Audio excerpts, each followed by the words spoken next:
चार दोस्त, एक सफर, और फिर अचानक सब रुक गया। किसी के कदमों की आवाज। यहां आना नहीं चाहिए था। 1984। वापस हो गए। मुझे साथ चाहिए।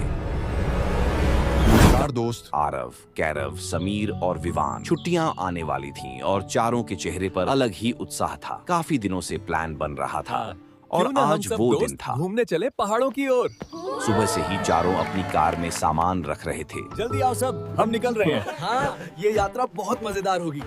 इंतजार नहीं कर सकता, चलो चलें। हंसी मजाक चल रहा था। कोई गाना चला रहा था, कोई रास्ते की बातें कर रहा था। कार जैसे जैसे पहाड़ों की ओर बढ़ रही थी, वैसे वैसे सड़कें संकरी और सुनसान होती जा रही थीं। अब दोनों ओर घने पेड़ थे। उनकी शाखाएं सड़क पर झूल रही थीं, जैसे आने वालों को रोकना चाहती हों। आरव गाड़ी चला रहा था, कैरव फोन में नक्शा देख रहा था। पीछे समीर और विवान मजाक कर रहे थे। अचानक कैरव फोन उठाकर कहता है, नेटवर्क चला गया है। सब हंस पड़ते हैं, लेकिन उसी हंसी के बीच एक अजीब सी खामोशी आ जाती है। अब हवा कुछ ज्यादा ठंडी लग रही है। रात गहराने लगी है। घना कोहरा सड़क पर फैल रहा है और गाड़ी की हेडलाइट्स उसमें खोती जा रही हैं। दूर कहीं से जंगली जानवर की आवाज आती है और फिर अचानक खामोशी। समीर धीमी आवाज में कहता है, यहां तो दिल की धड़कन भी सुनाई दे रही है।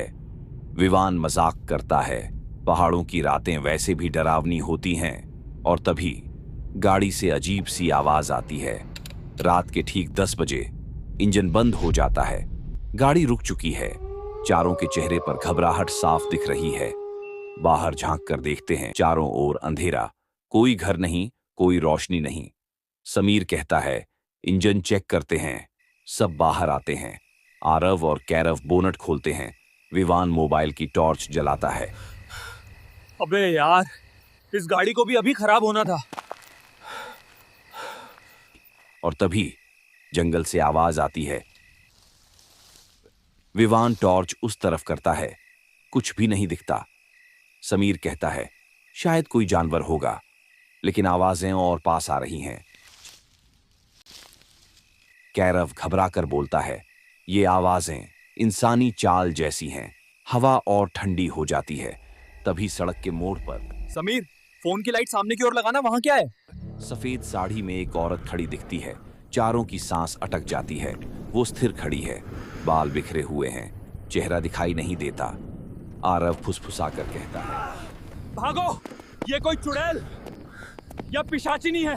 ये हमारी बलि चाहती है। वो पास आकर ठंडी आवाज में कहती है, यहां आना नहीं चाहिए था। चारों भागकर गाड़ी की तरफ दौड़ते हैं, लेकिन गाड़ी चालू ही नहीं होती। समीर दूर पहाड़ पर टिमटिमाती रोशनी देखता है। वहां चलते हैं। चारों पगडंडी की तरफ दौड़ते हैं। पीछे से वही आवाज आती है, कहां? कोहरा गाढ़ा होता जा रहा है। रोशनी कभी दिखती है, कभी गायब। एक पुराने लकड़ी के पुल पर पहुंचते हैं। नीचे गहरी खाई है। पुल चरमराता है। पीछे मुड़कर देखते हैं, वही औरत और करीब। डर के बावजूद चारों पुल पार करते हैं। बीच में पुल हिलने लगता है, जैसे कोई अदृश्य ताकत रोक रही हो। किसी तरह पुल पार होता है। सामने एक पुराना टूटा फूटा मकान है। खिड़कियां टूटी हैं, दरवाजा आधा खुला है। अंदर से लालटेन की कमजोर रोशनी आ रही है। आरव कहता था, जगह छोड़ी हुई लगती थी। विवान कहता था, कोई विकल्प नहीं था। दरवाजा की आवाज के साथ खुलता था। चारों अंदर जाते थे। कमरे में हवा अचानक बहुत ठंडी हो जाती थी। सांस लेना मुश्किल होता था। दीवारों पर पुरानी तस्वीरें थीं। चेहरों की जगह काले धब्बे थे। समीर को टेबल पर पुरानी फटी डायरी मिलती थी। डायरी का पहला पृष्ठ पढ़ते थे। 1984 की घटना। 4 लोग, गाड़ी बंद, वापस नहीं गए थे। सब डर जाते थे।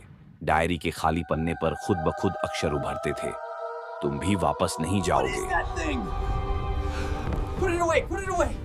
Help us! चारों चीखते हुए पीछे हटते थे। कमरे का दरवाजा जोर से बंद हो जाता था। हवा रुक जाती थी।